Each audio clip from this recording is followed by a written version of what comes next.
अस्सलाम वालेकुम 24 डिजिटल के साथ मैं हूँ रोज़ीना अली। जी बिल्कुल, मुल्क भर में मानसून बारिशों का सिलसिला जारी है और एक के बाद एक मानसून का सिलसिला मुल्क में दाखिल हो रहा है। लेकिन क्या ये सिर्फ आम बारिशें हैं? बार बार हम जिक्र सुन रहे हैं क्लाउड बर्स्ट का। क्लाउड बर्स्ट क्या होता है, इसकी वजह क्या है? मैं इस वक्त एनडीए में मौजूद हूँ और मेरे साथ टेक्निकल एक्सपर्ट मौजूद हैं डॉक्टर तैयब। उनसे हम पूछने आए हैं। अस्सलाम वालेकुम डॉक्टर तैयब, कैसे हैं आप? जी, अस्सलाम वालेकुम। अल्हम्दुलिल्लाह। वालेकुम अस्सलाम। सबसे पहले मुझे बताइए कि बारिशें तो हम सभी कह रहे हैं, बारिशें हो रही हैं, बारिशें होने वाली हैं, लेकिन क्लाउड बर्स्ट का हम कुछ अरसे से ज़िक्र सुन रहे हैं और स्पेशली इस वाले मानसून सीज़न में हमने बहुत ज़्यादा सुना है क्लाउड बर्स्ट का। ये क्या होता है? जी, क्लाउड बर्स्ट जैसे कि नाम ही के बादल का फट जाना, बर्स्ट यानी फट जाना। तो क्लाउड बर्स्ट एक ऐसा मौसमियाती अमल है जिसमें कम दौरानिए में बहुत ज़्यादा बारिश के बरसना, तो इसी को हम क्लाउड बर्स्ट कहते हैं। मेट्रोलॉजिकल लैंग्वेज में क्लाउड बर्स्ट की डेफिनेशन ऐसी है कि अगर आप 1 घंटे के अंदर 100 मिलीमीटर से ज़्यादा बारिश, और 100 मिलीमीटर से मुराद कहीं हज़ार टन पानी किसी एक इलाके में घंटे के अंदर बहुत ज़्यादा होती है बारिश, तो इसको हम कहते हैं कि ये बादल का जैसे फट जाना है। अमूमन ये होता क्यों है, वो कौन से अनासर हैं एटमॉस्फेयर के अंदर जिसकी वजह से क्लाउड बर्स्ट इवेंट होता है। तो बेसिकली एटमॉस्फेयर के अंदर डिफरेंट किस्म के क्लाउड्स तश्कील पाते हैं। ये बादलों की बहुत सी टाइप्स होती हैं। इनमें से कुछ ऐसे बादल होते हैं जिसको हम लो एल्टीट्यूड यानी एटमॉस्फेयर में लोअर एल्टीट्यूड पे ये बनते हैं। 6 किलोमीटर से 7 किलोमीटर अगर हम सतह ज़मीन की बुलंदी पर जो बादल बनते हैं, ये लो एल्टीट्यूड। इसके बाद फिर मीडियम एल्टीट्यूड के बादल होते हैं एंड देन हाई एल्टीट्यूड के। इमेजिन करें कि एक ऐसे बादलों का तश्कील पाना जो लो एल्टीट्यूड, मीडियम एल्टीट्यूड और हाई एल्टीट्यूड तीनों में इकट्ठे एक बड़ा एक क्लाउड का टावर बन जाए। यानी एक ऐसा टावर जिसने तीनों सतह जो है एटमॉस्फेयर की उसको घेरा हुआ है। यहाँ तक कि कहा जाता है कि ये जो क्लाउड का जो टावर बना है ये कहीं किलोमीटर तक की लंबाई में है। इस क्लाउड के अंदर फिर इमेजिन करें कितना पानी मौजूद होगा जो कि कंडेंस्ड फॉर्म में वहाँ पे मौजूद होगा। और अगर ये बारिश, ये क्लाउड का जो एक टावर है, इसके अंदर जो पानी है, इसको मेट लैंग्वेज में समटाइम्स कहते हैं कि एटमॉस्फेयर का दरिया। जैसे दरिया ज़मीन पे होते हैं, इस तरह एक दरिया एटमॉस्फेयर में भी होता है जिसको नाम ही दिया जाता है एटमॉस्फेरिक रिवर। यानी एक ऐसा एटमॉस्फेरिक रिवर है जो कि वर्टिकल टावर की शेप के अंदर सतह ज़मीन से ऊपर बुलंदी पे 6 से 7 किलोमीटर से होते हुए 11 किलोमीटर तक की बुलंदी तक एक बड़ा आसमान पे एक टावर जिसमें पानी मौजूद है। और खुदा न खास्ता वहाँ पे एटमॉस्फेयर की ऐसी डायनामिक्स बन जाए कि वो टावर फट जाए। जिस तरह ग्लेशियर झील के फटने को ग्लेशियर लेक आउटबर्स्ट फ्लडिंग कहते हैं, इस तरह ऐसे क्लाउड के फटने को हम क्लाउड बर्स्टिंग कहते हैं। और ऐसी बर्स्टिंग में हमेशा कम दौरानिए में ज़्यादा बारिश होती है। यहाँ पे मैं आपको एक और भी बात बताता चलूँ कि बारिशों की भी मुख्तलिफ़ इक़साम हैं।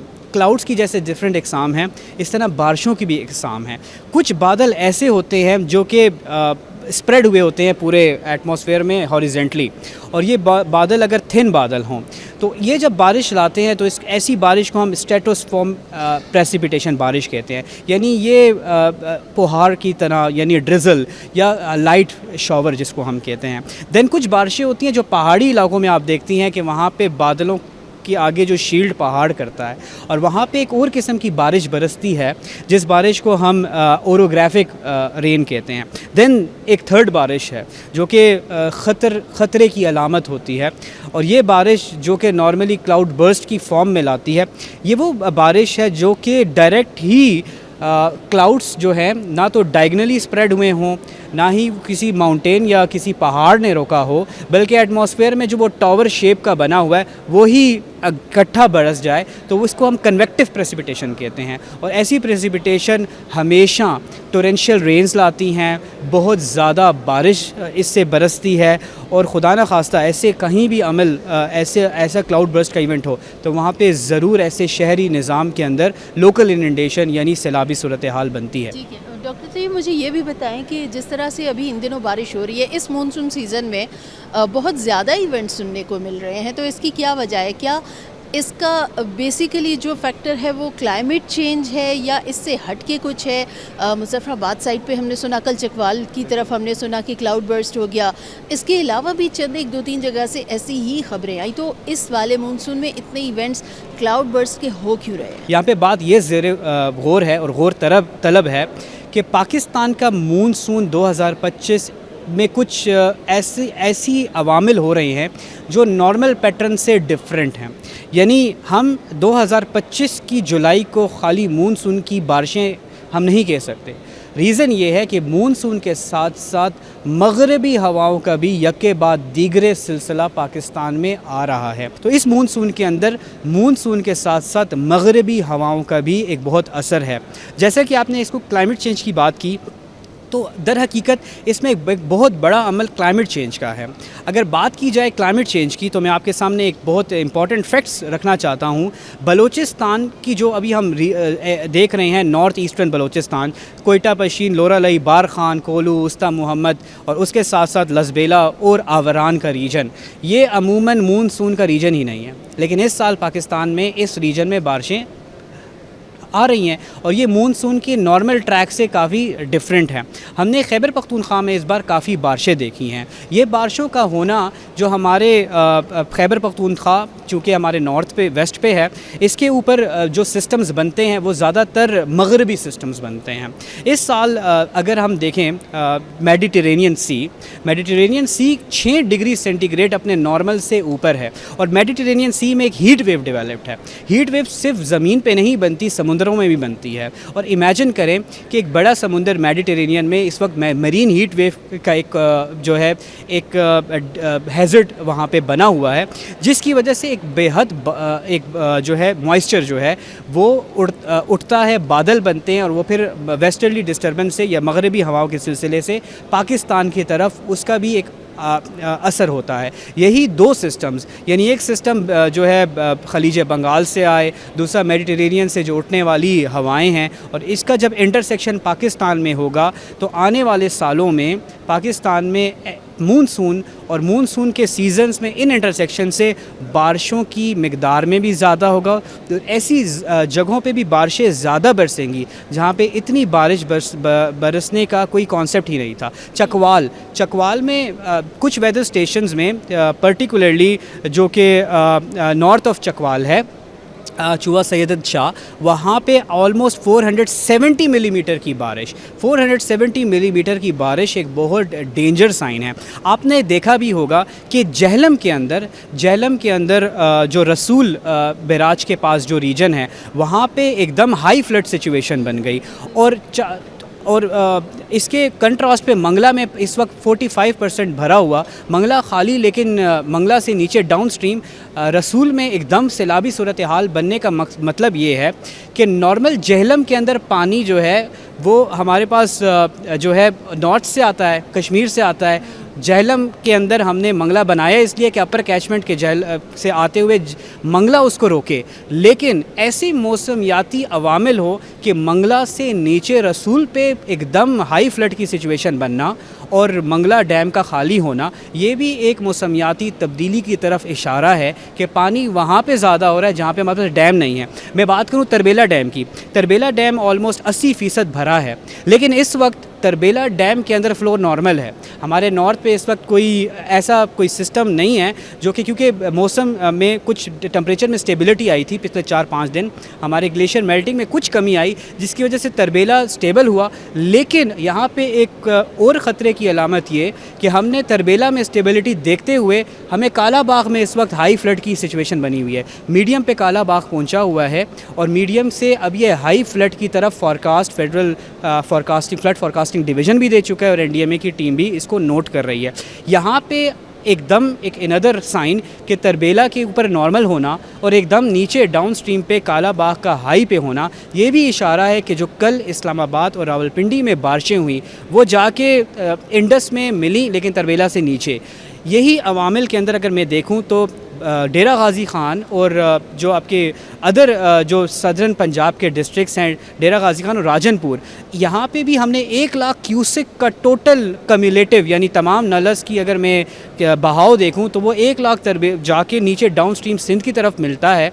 तो ये भी एक डेंजर साइन है कि हमारे पास आने वाले सालों में वहाँ पे बारिशों की मिकदार ज़्यादा हो रही है जहाँ पे हमारे पास मेजर डैम्स नहीं हैं। तो आने वाले सालों में जो मौसमियाती पैटर्न बन रहा है उसके लिए पाकिस्तान में मानसून से होने वाली सैलाबी सूरत हाल में बहुत इजाफे की निशानदेही है। बिल्कुल, और उसके लिए डैम्स भी चाहिए। मुझे ये बताइए डॉक्टर तैयब के रावलपिंडी में भी 200 मिलीमीटर से ज़्यादा बारिश देखी गई, इस्लामाबाद के कई इलाकों में 100 मिलीमीटर से भी, कि यहाँ पर भी कोई क्लाउड बर्स्ट था या फिर यहाँ पर नॉर्मल रेन थी? मैडम, रावलपिंडी में जो बारिशें हुई हैं एक्चुअली ये अगर देखे जाए तो ये एक्सटेंडेड पीरियड की बारिश थी।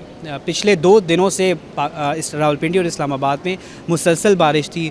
परसों रात को इसका इंटेंसिटी ज़्यादा हुई। तो ये क्लाउड बर्स्ट तो इसको हम नहीं कहेंगे क्योंकि लंबे दौरानिए में बारिश मुसलसल होने से ख़ुद ही बारिश की मिकदार ज़्यादा होती है। लेकिन हमारे ड्रेनेज नेटवर्क में उतनी सख्त नहीं रही जितना फ़्लो इतना बारिश जो है 200 मिलीमीटर से जो क्रॉस बारिश, ये भी एक हाई बारिश आती है जिसकी वजह से हमारे जितने भी डिफरेंट नलस थे वो उसमें ओवरफ्लो हुआ। आपको पता है कि गवालमंडी और कटारियाँ में जो नला लई की 21 फीट तक का पानी पहुँचना और वहाँ पे अलर्ट करके एवैक्यूएशन करना, ये ज़्यादा नलस का जो है ना स्वेलिंग की वजह से हुई। बिल्कुल।